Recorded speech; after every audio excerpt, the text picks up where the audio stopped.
Second order reactions already మనం two types అని చెప్పినాం. First one, when two same reactants are involved అంటే same type of reactants are involved అయిపోయినప్పుడు. Second one, different type of reactants are involved. Same type of reactants are involved అన్నప్పుడు ఏమని చెప్తున్నాను, A plus A is equals to P అంటే same type of reactants రెండు కలిపి ఒక product form చేస్తాయి. Different type of reactants అన్నప్పుడు ఏం చెప్పాను, A plus B is equals to P అంటే A is the one reactant, B is the another type of reactant. అవి రెండు కలిపి పీని ఫామ్ చేస్తున్నాయి. ఓకేనా, ఇప్పుడు మనం ఫస్ట్ మెథడ్లోకి పోతున్నాం. When two same reactants are involve, same type of reactants involve అయిపోయినప్పుడు అప్పుడు ఏమని తీసుకున్నాం, A plus A is equals to P. So here T is equals to 0. T is equals to 0 means before starting of reaction అంటే reaction ఇంకా start కాలేదు. Reactants ఏ విధంగా ఉన్నాయో అలానే ఉన్నాయి. ప్రోడక్ట్స్ ఆర్ 0 అంటే ప్రోడక్ట్ అనేది ఫామ్ కాలేదు. ఎందుకు, రియాక్షన్ స్టార్ట్ కాలేదు. రియాక్షన్ స్టార్ట్ కాకముందు ప్రోడక్ట్ ఫామ్ అవుతుందా, ఫామ్ కాదు. రియాక్షన్ స్టార్ట్ కాకముందు రియాక్టెంట్స్ ఆర్ ఓన్లీ ఇన్ రియాక్టెంట్గా మాత్రమే ఉంటే ప్రోడక్ట్ అనేది ఫామ్ కాదు. T is equals certain time అంటే టీ వద్ద, it means after some times ఏమవుతుంది, T is the reactants are formed the products అంటే x is equals to x గా చూపిస్తున్నాం. So remaining reactants are we are saying A minus X. మనం for example టీగా తీసుకున్నా కానీ tea preparation మీకు already చెప్పినా. మనం తీసుకున్నాం మిల్క్ ఇట్లా అవన్నీ ఉంటాయి, మిల్క్ ఆ కాంపౌండ్ అనేది దాన్ని హీట్ చేసిన తర్వాతనే మనకు అది టీగా కన్వర్ట్ అవుతుంది.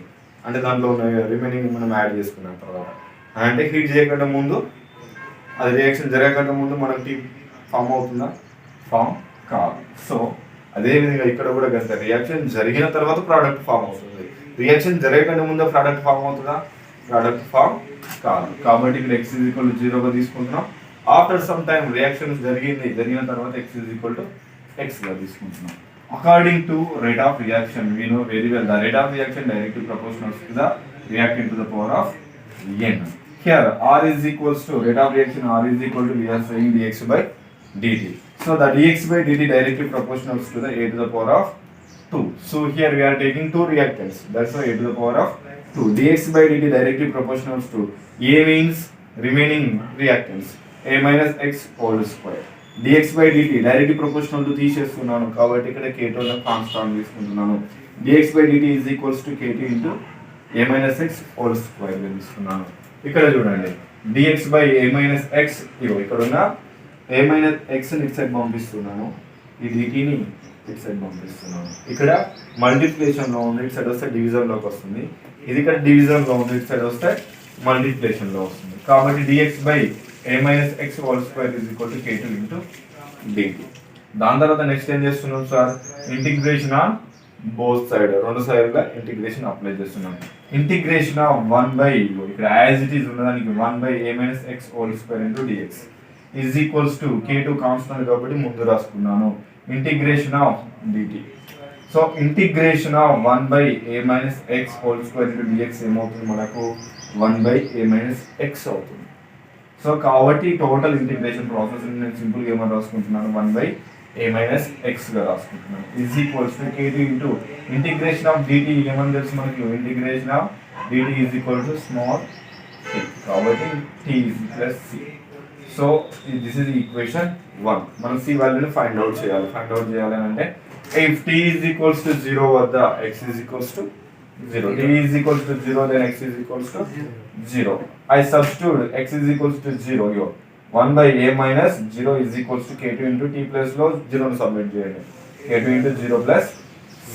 ఇక్కడ చూడండి 1 by a is equals to k2 into 0 plus c is equal to c is equals to 1 by a, c is equal to 1 by a. This is the equation 2. Equation 2 దేనిలో submit చేయాలి, equation 1 లో submit చేయాలి. ఇప్పుడు మనం submit చేసిన equation 2 submitting equation 1. 1 by a minus x is equal to k2 into t is plus c is equal to ఏమని రాస్తాను ఇక్కడ c ప్లస్ లో 1 by a. Here 1 by a minus x ఇక్కడ చూడండి plus 1 by a, right side వస్తే plus లో ఉంది, left side కి వస్తే మైనస్ అవుతుంది కాబట్టి minus 1 by a is equals to k2 into t. See ఇక్కడ 1 by a minus x 1 by a. So then we will do the cross multiplication. చేసినప్పుడు ఏమవుతుంది, ఇక్కడ సైడ్ వెళ్తుంది a minus A minus X is by A into A minus ఎక్స్గా రాసుకుంటున్నాం ఇక్కడ is equals to K2 into T. ఇక్కడ A minus లోపలికి multiply చేయండి, మైనస్ ఏ ప్లస్ ఎక్స్ అవుతుంది కాబట్టి A minus A plus X by A into A minus X is equal to K2 into T. A get cancel అయిపోయిన తర్వాత remaining మిగిలిపోయిన X by A minus A into A minus X is equals to K2 into t. నాకేం కావాలి sir? K2 constant కావాలి కాబట్టి టీని ఇటు side పంపిస్తున్నాను. K2 is equals to t multiplication ఇటు సైడ్ వస్తే division 1/t into x by A minus x. ఇది మనకు కావాల్సిన K2 కాన్స్టాంట్ యొక్క reaction. So next one half life time. దీని యొక్క హాఫ్ లైఫ్ టైం మనం ఫైండ్ అవుట్ చేస్తున్నాం. హాఫ్ లైఫ్ టైం అంటే మీకు ఏం చెప్పాను? 50% ఆఫ్ రియాక్షన్ జరగడానికి తీసుకునే time. So here x is equals to a/2, then t is equals to t of లో తీసుకున్నాను, then K2 is equals to ఇక్కడ చూడండి t ఉన్నది, t ప్లస్ లో ఏం రాస్తున్నాను? t ఆఫ్ రాస్తున్నాను ఇంటూ 1/x ఉన్న ప్లేస్ లో a/2 by a into a minus a/2. T half మనకు కావాల్సింది హాఫ్ లైఫ్ టైం కాబట్టి టీ ఆఫ్ ఇక్కడ సైడ్ తీసుకున్నాను. T half is equals to 1/K2 into ఇక్కడ a-2 బై a ఇంటూ ఏలో నుంచి a-2 పోతే ఏమవుతుంది? a-2 అవుతుంది. a-2 get cancel. T half is equals to 1/K2 into 1/a. ఇక్కడ K2 మనం తీసేస్తే t half directly proportionals to 1/a. అంటే దీన్ని బట్టి మనకి ఏమవుతుంది? The half life time is inversely proportionals to the reactants. ఓకేనా? దానికి సంబంధించిన గ్రాఫ్ తీసుకున్నప్పుడు మనకి టీకి కానీ ఎక్స్ ఇంటూ ఏ మైనస్ ఎక్స్ రెండింటికి గ్రాఫ్ తీసుకున్నట్లయితే ఈ రకమైన స్లోప్ అనేది ఫామ్ అవుతుంది. అంటే